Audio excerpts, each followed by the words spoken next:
Okay, hello, good afternoon. Thank you everyone for joining us to what we hope will be the first of many updates from the Latin America team on Facebook Live. Today we're doing it on Wednesday, maybe next week we'll do it on Thursday, and maybe afterwards, well, we'll figure it out.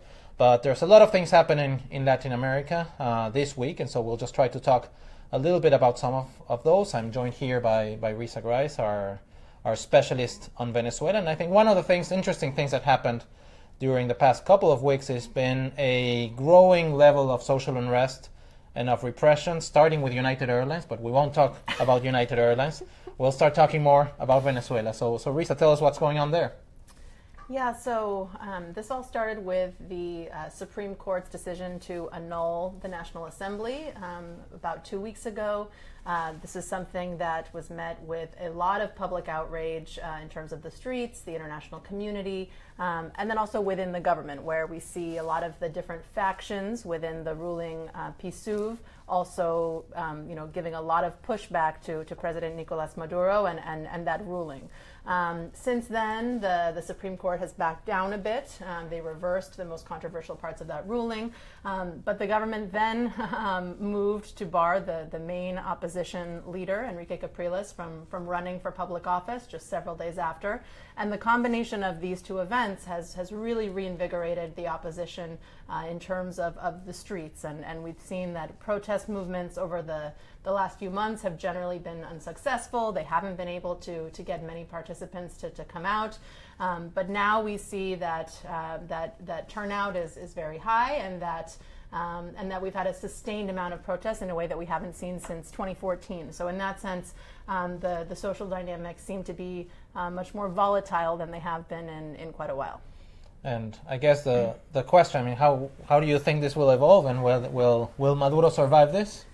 This is always the question. I mean, I think one interesting variable that we've seen over the past couple of days in particular is that the protests aren't just limited to traditional opposition supporters, and now we see the unrest starting to spill over into areas that are traditional Chavista strongholds, places where there are generally lower socioeconomic classes, and riots and unrest occurring in those areas. Last night we had a number of incidents like that around the country. We also have President Maduro being pelted by maybe a combination of eggs and rocks during a military parade. But obviously I think some strong signals that the unrest is spreading beyond the opposition.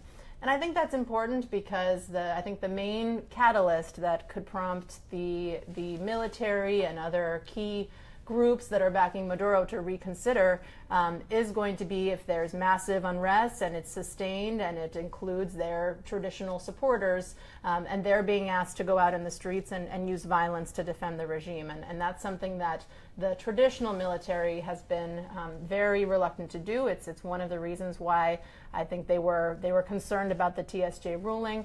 And so in that sense, we're going to be looking over the next few days and weeks to see if the protests are sustained, if they're massive, if we continue to see the participation growing and including Chavistas, in which case I think we can start to pay closer attention to dynamics within the security apparatus and see if there's any signs that this kind of unity of Chavismo that is helping to Maduro to stay in power starts to crack up. And I would say that the events over the past couple of weeks show that at a minimum there are serious fissures in that unity, and it's feeling much more tenuous now, I would say, than in the past. And I mean, we've had changing governments in many countries, and especially a few blocks from here in the White House. What do you think is the impact of that? What is the U.S. going to do, or Brazil, or Argentina? Or does that change anything? Well, I think in general, Maduro's living in a much less friendly neighborhood now. We have, most of the major countries in the region now governed by more conservative governments who want to see him out and who are willing to take a much more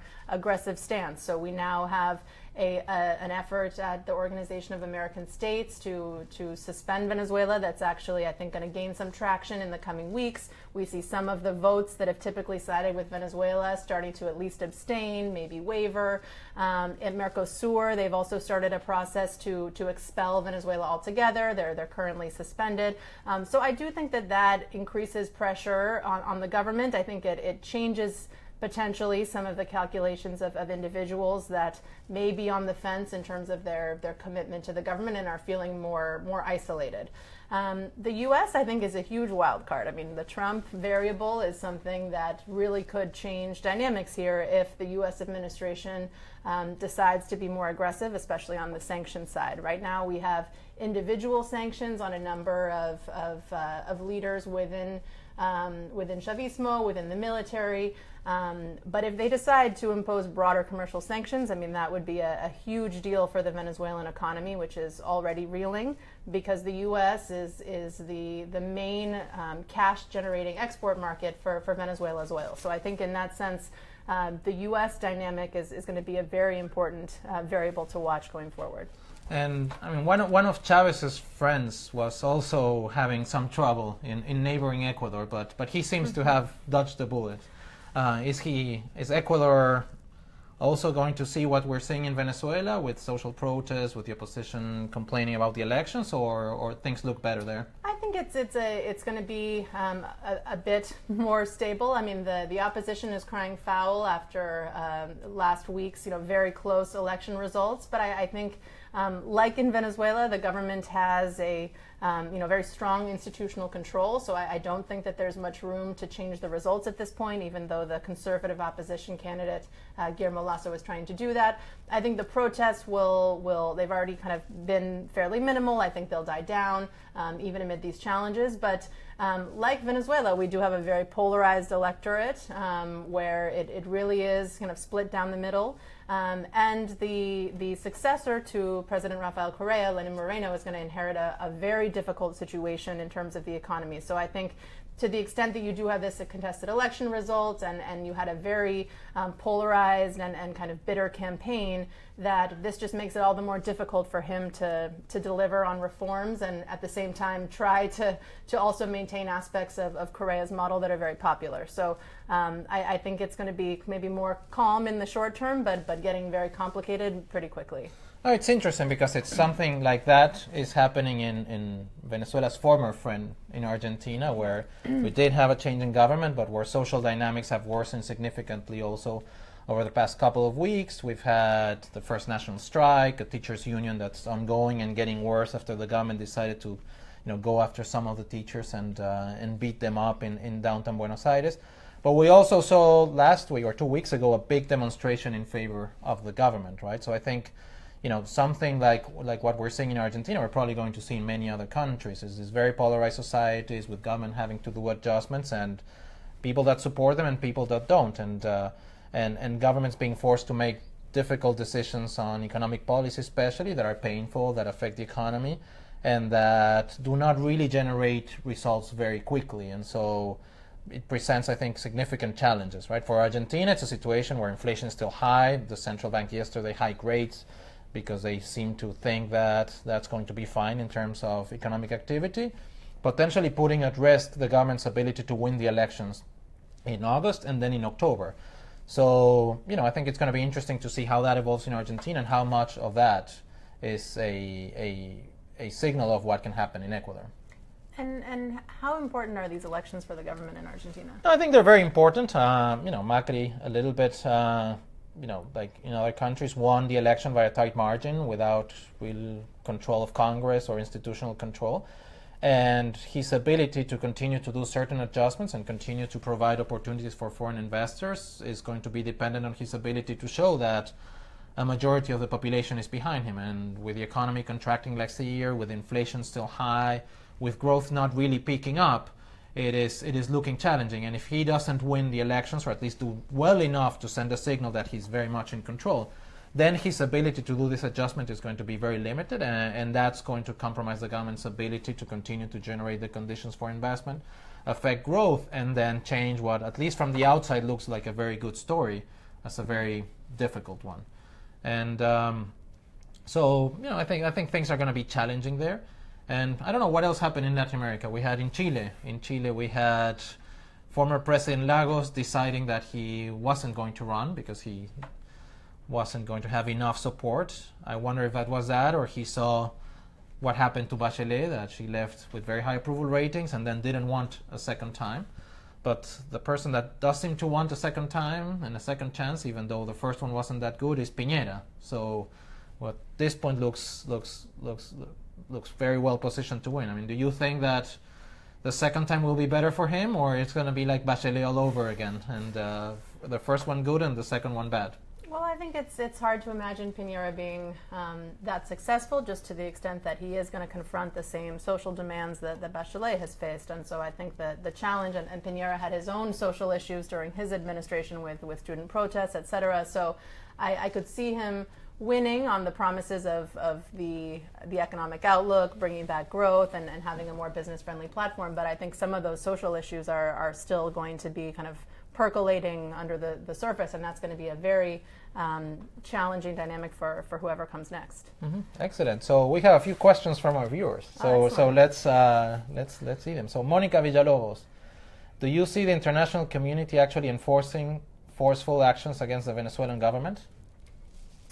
I mean, I think it's going to be, I think forceful actions is maybe not that much, at least in the near term, but I still think that even actions from the OAS and Mercosur, I think that those are still symbolically very important. I mean, Venezuela does care about its perception abroad, and especially in the region. I mean, this was, Chavez had this dream of being kind of this new regional leader and uniting the region and fulfilling the Bolivarian dream. And in that sense, he really does. I think the Maduro and the other Chavistas do still care about their perceptions in the region in terms of their own legitimacy, and that's why you see them making such an effort at the OAS, trying to make sure that they still have the votes, really drawing a lot of attention. So I don't think that the OAS suspension, Mercosur, I don't think that that's necessarily enough in and of itself to force the regime change, but I think it's an additional pressure point that can help to widen some of those fissures I was highlighting within Chavismo in terms of the trade-offs that are,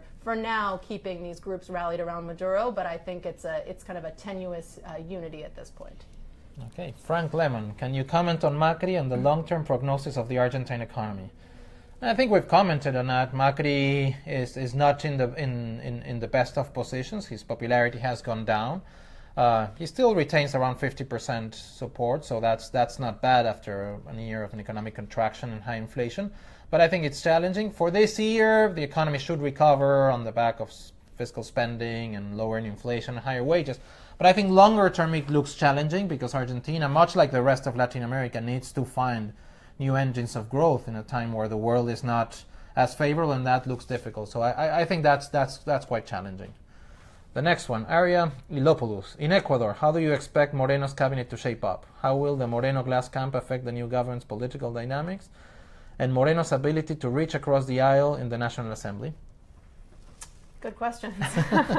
So right now it's really a lot of speculation in terms of the cabinet and especially on the economic posts, which I think are going to be really critical here because from what we know of Moreno, he doesn't have very strong views himself in terms of economic policy. He's generally viewed as being a bit more private sector friendly than Correa. He has his own ties to the private sector and some kind of local businessmen whom he's close with. But in terms of the broader economic policy framework, it's not something that he cares that much about or that he knows that much about, which is obviously a real contrast to Correa, who's an economist himself and was very involved in the day-to-day management.